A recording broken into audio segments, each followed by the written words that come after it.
boy, does it feel good to be sitting down and finally filming again. Hi friends, welcome back to my channel. So today we're doing a little get ready with me, and I'm just going to give you a little bit of an update because last time you saw me, I was so pregnant and now I'm a mom, and it is the wildest thing in the world. I still can't believe it, and she's almost a month old at this point. She's like a little over 3 weeks, and I still sometimes look at her and I'm like, you are my child. You're my daughter. We look like Mike and I look at each other like we're mom and dad right now.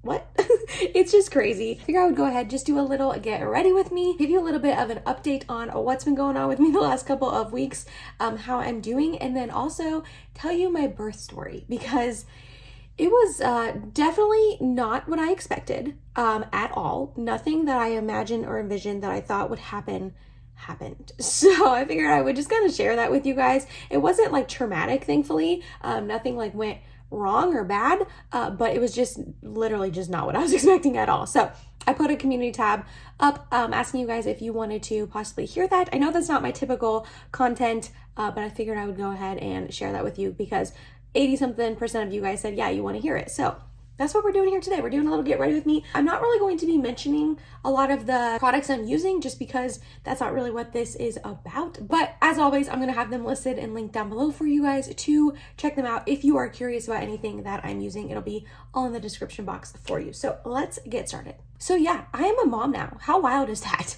Little Miss Ivy was born on March 25th. And I just wanted to start off this video by saying thank you so much for all the love and support that I have gotten from you guys so far.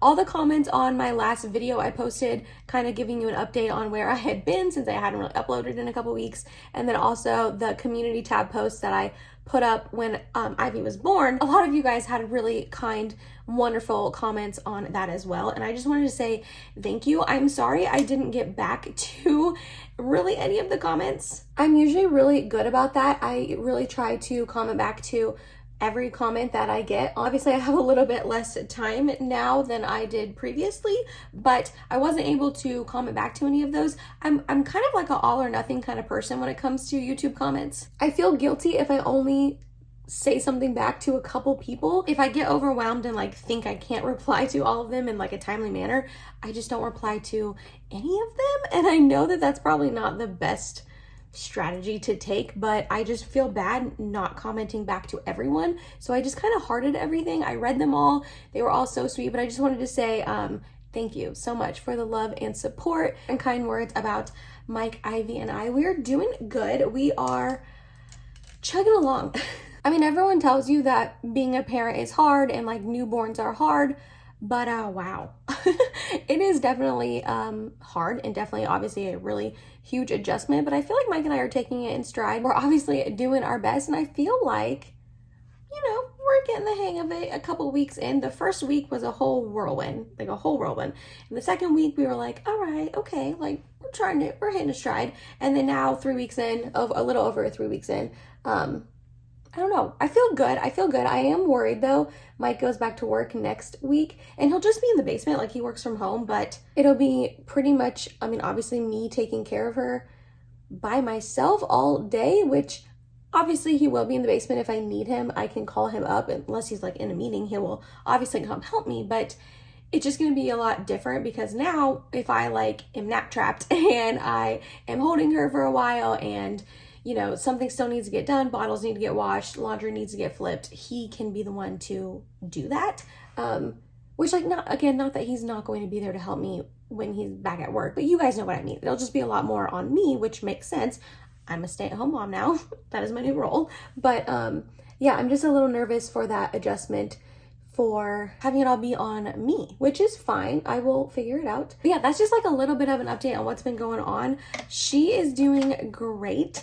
Like I said, she was born on March 25th. She was 9 pounds, 9 ounces, and 22 inches long. So she was a healthy baby. We will say that. She is the cutest thing ever. I was going to have her pop into the video and show her to you guys. I still might do that towards the end, but she has been like refusing a nap. It's like 12:30 right now when I'm filming this, and she's been awake since like 7 something, or no, like 8 something. So she's been awake for like 4 hours, which is a really, really long time for a newborn. She's kind of refusing a nap.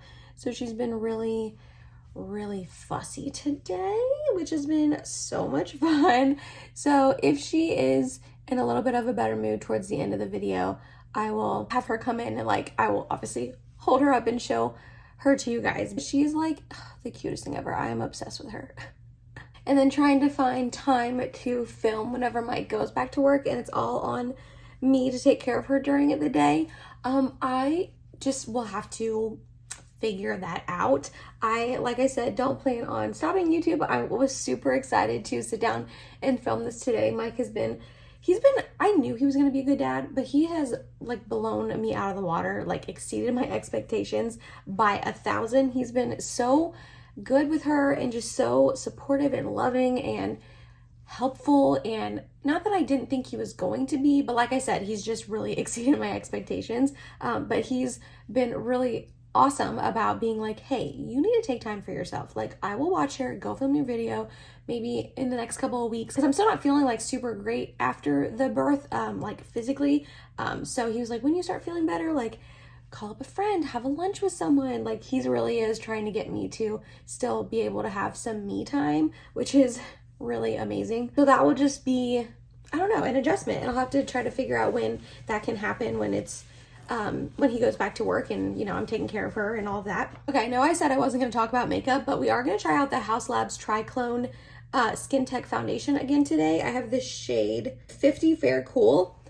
I saw so many people recommend this in their Sephora sale recommendations videos, and like, I just really don't care for this foundation at all, and I'm like, what am I doing wrong? Because so many people love it, and obviously I'm not doing anything wrong. Sometimes things just don't work out for people, but and the shade match is not good, so we're just gonna ignore that. But yeah, so many people recommended this, and I'm like, okay, I need to try it again, because clearly something's not making sense to me, and I don't know if this primer was a good idea. I used my glowy makeup serum by Laneige. I don't know if this primer and foundation combination are going to work, but I wanted to choose a glowy primer because this always looks super dry on me. So this is like my 3rd time doing makeup since having her. I did it for our newborn shoot when we had like our newborn pictures done, and then Easter, and then now today. So I have really not been doing makeup hardly at all, which is fine. Obviously I've got other things going on. Yeah, I just do not understand the hype behind this foundation. Even with that glowy serum base, it is looking really dry on me and just not, I don't know. I don't get the hype, which is a bummer, but that's okay. That's okay. Okay, so my birth story. If you are one of the people who voted no, that you did not want to see that, totally understand. I know that this is not the typical content that I do on my channel. I didn't really talk a whole ton about my pregnancy. I didn't really do any like what's in my hospital bag or anything like that. That's just not the content that I do on my channel, which is totally fine. I mean, I watched a ton of those videos. They were super helpful, you know, for me to watch, but that's just not what I do on here. I just talk about makeup. Like 80-something% of you guys said you wanted to kind of just hear how it went, what happened, because like I said, it just was not what I expected at all, what Mike and I were planning on having to go through. Again, nothing like traumatic or bad, thankfully, but it just was just not what I envisioned at all. So the last video that I put up was, I had filmed it on a Monday and it went up on a Tuesday, and I had mentioned that in that video, the next day on that Wednesday of the week, I was going to have a doctor's appointment. So that was like 2-3 days before she was due, and I was planning on being induced that Friday. So she was due on Thursday, March 23rd, and then I was planning on getting induced Friday, March 24th. And I said that I had a appointment the next day, and I had an appointment the week prior to that with the doctor who was going to be on call, who was going to be the one there to deliver her. And that's when we, you know, scheduled the induction, all of that. I got checked. And everything was great, good to go. The appointment that I was talking about in that last video that I had on that Wednesday. So mind you, that is Wednesday, the 22nd.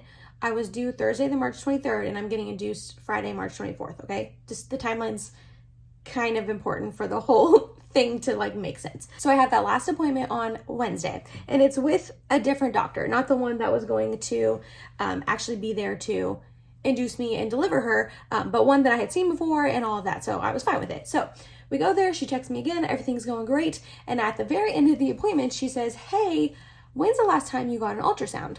And I was like, oh gosh, like months at this point. I had gotten one at the 20-week anatomy scan, which is typical. And then I ended up having one like a week or two later because they couldn't get all of her measurements in the 20-week anatomy scan. So I had to go back. So I don't think I'd gotten one since like 22 weeks. And at this point, I was like 40 weeks pregnant the next day. So it'd been months and months and months. So I told her that, and she was like, okay, well, let's just go ahead and get you an ultrasound, just kind of see like what's going on. Not that she was concerned with anything, but she just was like, let's see what the baby's measuring and all of that. And again, if you watched that video, the last one I put up, you saw my belly was huge, like massive. I was so uncomfortable. My belly was just so big, and I'm only 5'1", so I'm already like a short person. So obviously it's going to show more on me than like someone who's taller, but my belly was huge and I was so uncomfortable. And so she was like, let's get you back for an ultrasound, see what she's measuring possibly. And I was like, all right, sweet. I was pumped because I hadn't seen an ultrasound of her in months, and obviously we were going to see her in real life in a couple days, but it was still just exciting. So we get there, we get all laid down, we start taking the ultrasound, blah, blah, blah. And the ultrasound tech is like, hey, I just want you to know she's measuring at 9 pounds, 15 ounces. 9 pounds, 15 ounces. That is almost a 10-pound baby. I was like, are you serious? I mean, it made sense that my stomach was as large as it was, considering that she was like measuring at almost 10 pounds, but I was like, that's crazy. I am 5'1" and I'm like about to push out an almost 10-pound baby. What? And she was like, I just want to let you know, like, sometimes most of the time these are like not super accurate. Like they can be off by a pound or two. And so in my mind, I'm thinking like, okay, they could be off a pound or two. So she really could be over a 10-pound baby, or she could be around 8 pounds, almost 9, which is still a big baby, but less scary, right?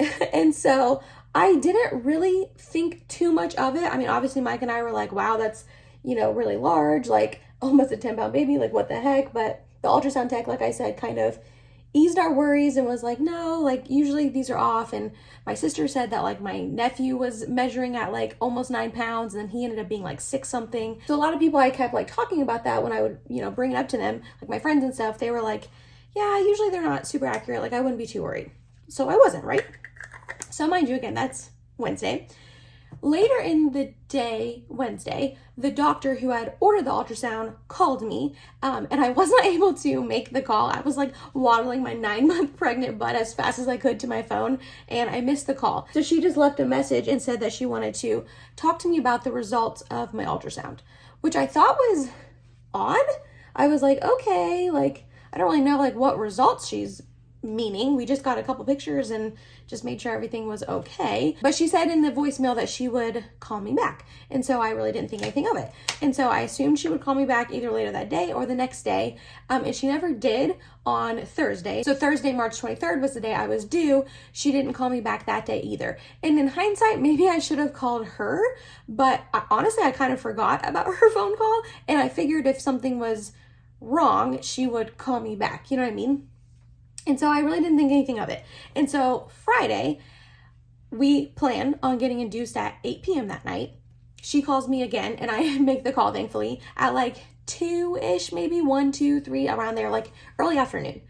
Couple hours before I'm going into the hospital to get induced, right? And so I answer the call, and she starts talking to me about the ultrasound and how Ivy was measuring at 9 pounds, 15 ounces. And she was like, I just want you to know that there are some risks with possibly delivering a baby that large. And like when I'd heard 9 pounds 15 ounces, I thought like that's a big baby. That's a big baby. But I didn't really think about risks or possibly anything that could go wrong. You know what I mean? So she told me some of the risks that like obviously she could get stuck. They could have to use like different tools on her. In like the worst case scenario, she could break a collarbone, or worst case scenario, she could eventually she could end up being paralyzed. Like something could go wrong and like pulling her out if something went wrong, and she would could be paralyzed. And so Mike and I are like, okay, like we're trying to digest all of this information. Again, remind you, this is a couple hours before we are going to the hospital to be induced. Like, we were planning on being induced that night. And so we get all this information, and she was like, I'm not trying to scare you. I just want to be honest with you and tell you, like, the complications that could happen. Obviously, they have to do that. I mean, that makes sense. So Mike and I start just kind of researching, like, how common that is, how big of a chance it would be for her to, like, for something bad to happen to Ivy, because obviously I do not want that to happen. No one does, right? No one wants anything bad to happen to their child. And so we start researching, and like, it seems like it's pretty rare, but you just never know, obviously. Sorry, let me backtrack really quick, because I should have like wrote bullet points of like how to tell this story. My mind's like, blah. So the point of her calling and telling me the risk is to let me know that obviously a C-section is an option. While Mike and I are doing all this research and trying to figure out like what are the chances of like something happening to Ivy, blah, blah, blah, I decided to call my mom, and her and I are talking about it in the whole situation. And she informed me, which I'm sure at some point in my life I knew this, but I had forgotten, I guess. I don't really know. And she kind of informed me. She was like, I just want you to know that when I had you got stuck in me, and they had to use like forceps and like the big things to like pull me out and all of that. And it was just kind of a little bit scary of a situation. And I was a month early, and I was only 6 pounds, 2 ounces. And you guys probably would not know this, obviously, unless you like know me in real life and watch my videos, but my mom and I are very similar. Like, I'm pretty much her reinvented. We have the same body shape, body type, body form, everything. I am very, very similar to my mom. So in my mind, I'm thinking, okay, if I got stuck in my mom at 6 pounds, 2 ounces, and her and I are very similar body-wise, the chances of Ivy getting stuck when I'm having her at possibly almost 10 pounds, I would assume is a pretty large risk, a pretty large chance, you know what I mean?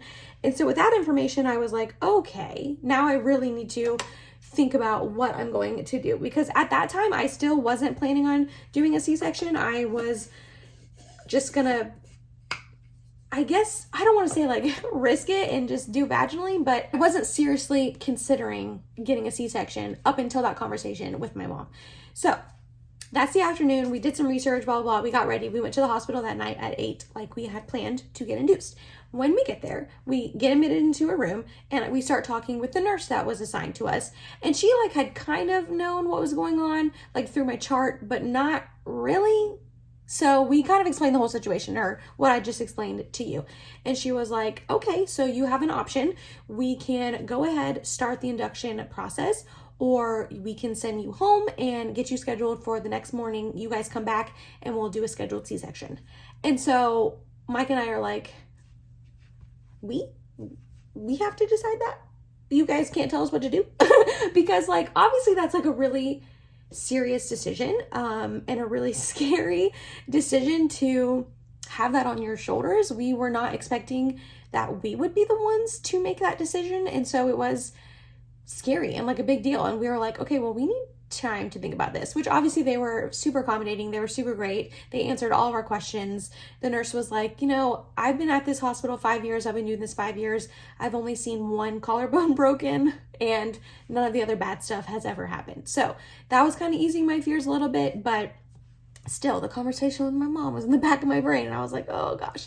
So we were there for a couple hours. We ended up talking to quite a few people about it, like a couple nurses. We called Mike's dad because he used to be a doctor, and just kind of picked his brain. And he was like, you know, that's a big baby, but I would just kind of do what your doctor says. I haven't practiced in a while, which makes sense. So finally, I asked to talk to like the doctor who was going to deliver her, and he wasn't there, which is fine. He was just on call. And so they had him call into the room, and we had a conversation with him. And essentially he was like, you know, this is why I don't order last minute ultrasounds, because, you know, they're not super accurate. We find like situations like this, blah, blah, blah. He's like, honestly, now it's kind of a mental game that you are going to have it in your brain the whole time that you are in labor, that she's a big baby and something is going to go wrong and she's going to get stuck. Which he was totally correct that I had already been thinking like that. And he was like, labor really is a big mental game, and if you're already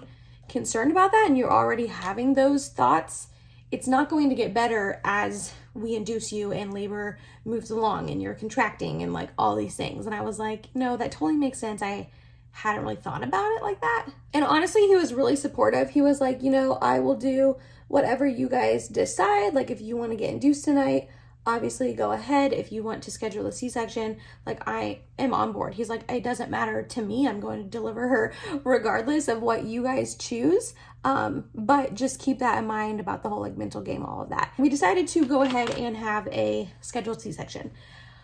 Not what I had planned at all, not what I had envisioned at all for giving birth to her. And like I said, I think because it just all kind of got sprung on us so quickly, like the day of, essentially, it was just a really crazy situation. And we were just like, we don't know what to do. Also, I thought it was weird that they were letting us choose. I'm glad they let me choose. I don't know. I just thought it was weird. And like no one would really give us a straight answer of like, yes, you should get induced. Yes, you should have a C-section, which makes sense. Like I said, they don't want anything probably coming back on them. And they were helpful and they answered our questions and stuff, but I guess ultimately like it really was Mike and I's decision. So like I said, we decided to go home that night and come back the next morning and have a scheduled C-section. And honestly, I'm glad we did that because like I said in the beginning of the video, she ended up being 9 pounds 9 ounces. So they really were not that far off of the prediction of how much she was going to weigh. So I'm glad. I think, I mean, obviously I have no idea, but I really do think that if I would have gone with the induction, I'm not saying anything bad would have happened or she would have gotten hurt or anything like that, but I'm really glad we decided to go with the C-section because I do think it was the safest option for her and myself. You know what I mean? I just was thinking about pushing out an almost 10-pound baby, and that was terrifying to think about, of all the stuff that could happen down there. If you've had a baby, you know what I mean. And I was just like, that could destroy me. So I'm glad, I really am glad that we decided to make that decision.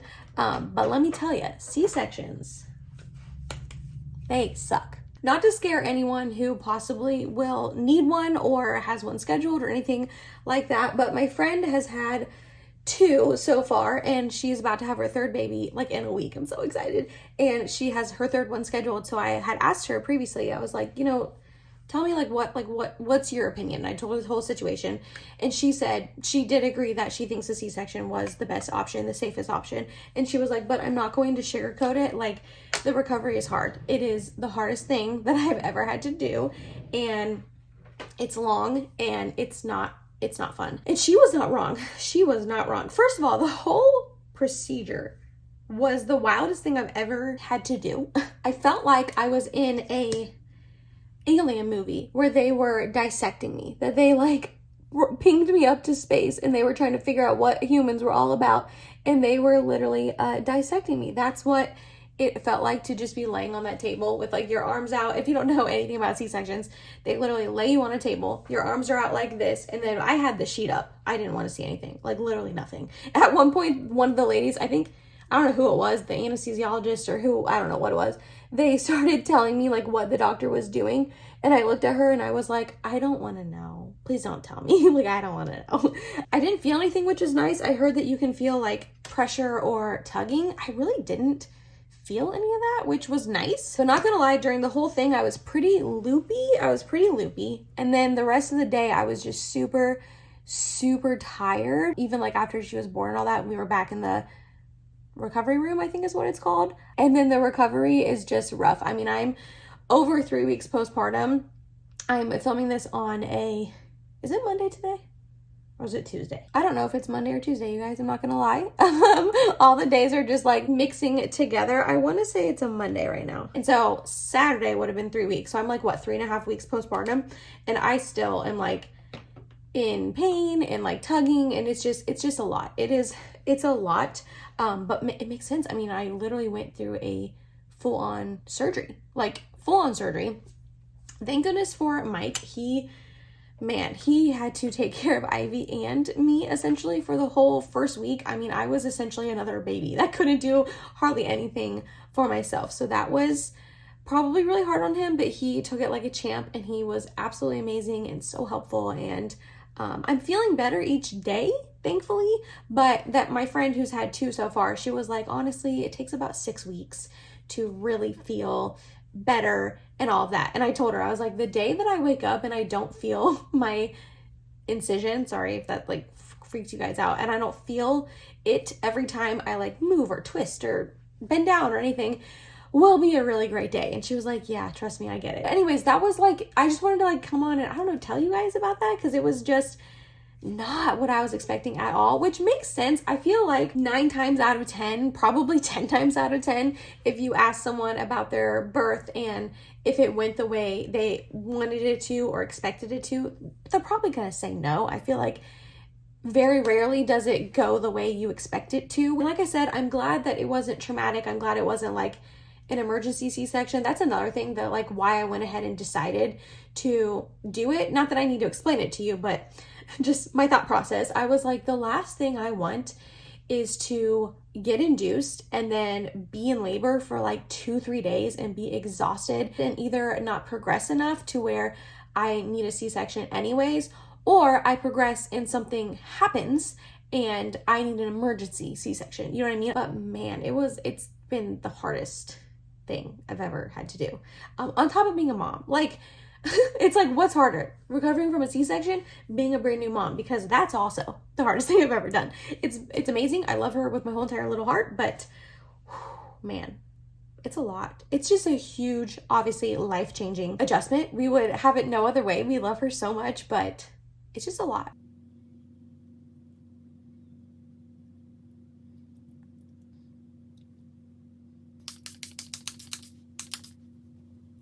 So yeah, I don't have like a full-on schedule or have it figured out of when I am officially coming back. I do need to do a lot of decluttering. I'm like in the declutter mood recently of like every aspect of my life. I want to get rid of everything, like makeup, clothes, all of it. Not really get rid of everything, but I have really need to declutter my makeup and try to clean it out and get rid of some things, give things away, all of that. So hopefully I will try to film those kind of soon. Those are a little bit easier for me to film because I don't need to like sit down, get ready for them. My face isn't in them. So I don't know. We'll see. Hopefully I can get some of those filmed soon. But like I said, I don't really know like a schedule or when I'll be uploading consistently. Maybe I'll just throw up a video here and there whenever I can sit down and film like this. Whether she's napping or Mike's watching her, one of the two. Right now, like I said, she's like refusing a nap. I've heard her scream a couple times while I've been in here filming with him out there, and I'm like, ooh. So hopefully by the time I get out there, she is sleeping. Actually, I should probably go check to see how she's doing, to see if I can hold her up and show her to you guys. So hold on one sec. Yeah, I just went out there and looked, and Micah's sitting on the couch with her, and she's like in the little baby carrier we have, and he says that she's like barely asleep, coming in and out. Like I said, I've heard her scream a couple times, so unfortunately I'm not going to be able to hold her up and have you guys meet her. I'm so sorry, but I'll be popping up pictures so you guys can see her cute little face. She has a ton of dark hair. It's like so stinking cute. I love it. One of my friends asked me like, hey, is it true that if your baby comes out with a lot of hair, you had a lot of heartburn? And I was like, in my case, it was, because my heartburn was terrible. And she came out with like essentially a full head of hair. It's like super dark like Mike's, thick. I love it. Oh, it's so stinking cute. It's like one of my favorite things about her. So I promise you, I will hold her up and have you meet her in another video. I'm sorry. I picked a real Crankosaurus Rex day to film, so I'm so sorry about that. But yeah, that was it, you guys. That was just a little get ready with me. I just wanted to update you on how I am doing and how baby Ivy is doing. Say thank you so much for all the love and support, and then tell you, I mean, maybe it didn't seem like that crazy of a birth story to you guys, but to me, living in the moment of being like, oh, okay, and tonight I'm being induced, and then all of a sudden I'm like, I'm not, I'm getting a C-section. Like, it was just, it all happened just so fast in one day, and it was just a whirlwind and crazy that we had to make the decision and all of that. So I don't know, like I said, I don't know if I portrayed it or it came across, or if you weren't the one living it, it was as crazy as it seemed. But to me and Mike, we were like, what the heck? But yes, we are doing well. Thank you for, like I said, the love and support, the kind comments that I've gotten on my other videos and my community tab post about her. You guys are truly the best. I know so many of you guys keep telling me like, take your time. Like, we will be here when you come back, and we just want to see whatever video you upload. So I really, really appreciate you guys so stinking much. You have no idea. But yeah, I don't know when I will be back for another video. Hopefully sooner than later. This was fun. I had so much fun just sitting here doing my own thing, putting on makeup, relaxing, having fun putting on makeup. I haven't really been doing that a lot the last almost 2 months, because the last month of my pregnancy and then the last like 3.5 weeks, makeup has not been a priority, which makes sense, but it's still fun. I still love it. And don't you worry, I am making Sephora purchases. I was really bummed I didn't get up a Sephora sale recommendations video for you guys. I love doing those videos. I was bummed about that, but I am making Sephora orders. I also ordered some stuff off of Ulta during their spring haul sale. So I'll probably have a haul video hopefully soon. I don't know when. It'll probably be way after the sale and no one's going to care about it anymore, but I am excited to show you what goodies I picked up. So be on the lookout for that in the future. Hopefully some declutter videos. I don't really know. Like I said, I'm just going to try to upload when I can. Thank you so much. You guys are amazing. I kind of forget how I do my outro. Please subscribe if you have not already, and I hope to see you in my next video. Bye guys. Thank you. Love you.